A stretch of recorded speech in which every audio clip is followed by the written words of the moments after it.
Perang berdarah telah berkecamuk di Yarmouk. Tentara Romawi bertempur dengan keras, tetapi tentara Islam mampu mengungguli mereka. Akhirnya militer Romawi terdesak. Kaum muslimin semakin maju dan maju. Tentara Romawi menghentikan serangan mereka dan melarikan diri. Panglima tentara muslim Abu Ubaidah berhasil memetik kemenangan mutlak atas musuh-musuhnya. Kota demi kota, wilayah demi wilayah membuka pintu gerbangnya di hadapan panglima yang gagah berani itu. Akhirnya Abu Ubaidah berhasil mengepung wilayah Yerusalem. Kota tua ini dihuni oleh orang-orang Yahudi dan Nasrani dan menganggapnya sebagai kota suci.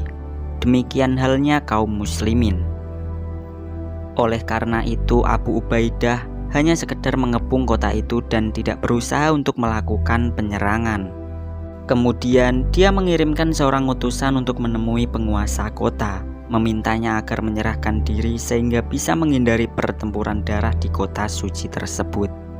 Lalu penguasa Kristen kota Yerusalem mengirimkan seorang utusan balasan kepada Abu Ubaidah dan mengatakan, "Bila Khalifah Umar sendiri yang datang, kami siap untuk menyerahkan kota ini kepadanya.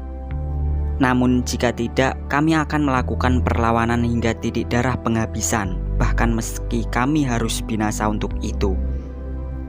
Lalu Abu Ubaidah melaporkan dengan rinci tuntutan penguasa Yerusalem tersebut kepada Khalifah Umar di Madinah. Setelah menerima surat tersebut, Umar memutuskan untuk berangkat ke Yerusalem. Ia mempersiapkan semua keperluan untuk keberangkatannya ke kota suci tersebut.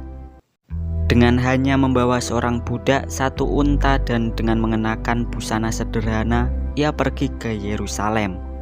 Khalifah yang jari telunjuknya dihiasi oleh mahkota kerajaan dan kekaisaran itu melebur dalam debu padang pasir. Perjalanan antara Madinah dan Yerusalem harus menempuh jarak lebih dari 200 mil. Dan jalan yang harus dilalui penuh dengan rintangan, gurun pasir yang belum tersentuh orang, dan perbukitan yang terjal.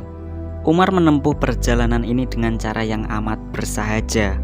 Unta yang mereka tumpangi tampak enggan berjalan bila tidak ada yang memegang kendalinya, sehingga bila Umar yang menaiki punggung unta, maka budaknya harus berjalan kaki dan menggiring binatang itu. Tetapi Umar bergumam dalam hati, "Bukankah seorang budak juga hamba Allah sepertiku?" Lalu ia turun dari punggung unta dan menyuruh budaknya untuk menaiki dan menggantikan dengan dirinya. Kemudian Umar mengambil alih kendali unta dan menuntunnya.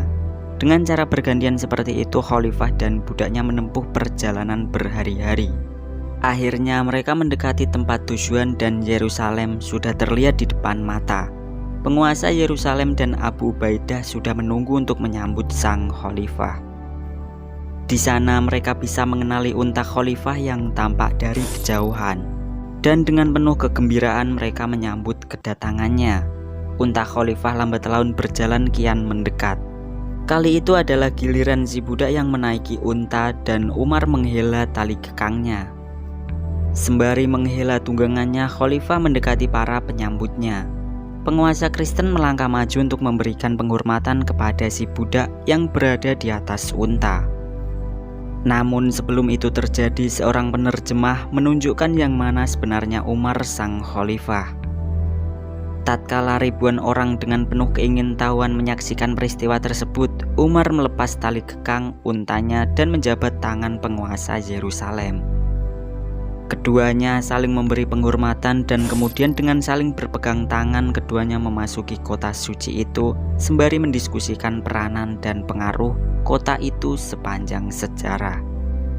Terima kasih.